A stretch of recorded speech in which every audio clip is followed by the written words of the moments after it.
বাঁকুড়া জেলার এক পুরনো গ্রাম, নাম চন্দ্রপুর। গ্রামের শেষ প্রান্তে একটা পোড়ো বাড়ি ছিল। কেউ ওদিক দিয়ে হাঁটত না, কারণ বছর 20 আগে সেই বাড়িতেই বাস করত এক তান্ত্রিক, নাম ছিল ভরতনাথ। ভরতনাথকে সবাই ভয় পেত।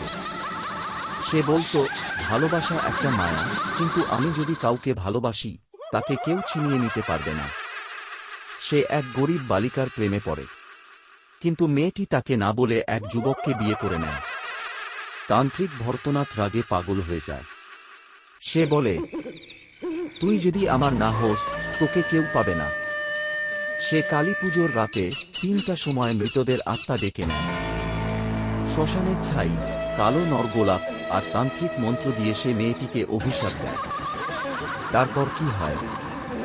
বিয়ের রাতেই মেয়েটি হঠাৎ অজ্ঞান হয়ে যায়। পরদিন সকালে তার চোখ কালো, মুখে রক্তের দাগ। সে কারো সঙ্গে কথা বলে না, শুধু বলে, ভরতনাথ আসবে, আমায় নিয়ে যাবে। কয়েকদিনের মধ্যে মেয়েটি হঠাৎ নিখোঁজ হয়ে যায়।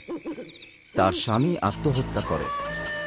তারপর থেকে প্রতি বছর সেই কালীপুজোর রাতে পোড়ো বাড়ি থেকে শোনা যায়, তুমি না বললে কি হলো?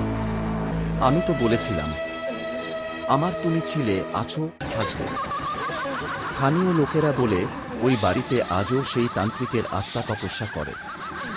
যে প্রেম সে পায়নি, তাকে পেতে সে একের পর এক আত্মা বন্দী করে চলেছে।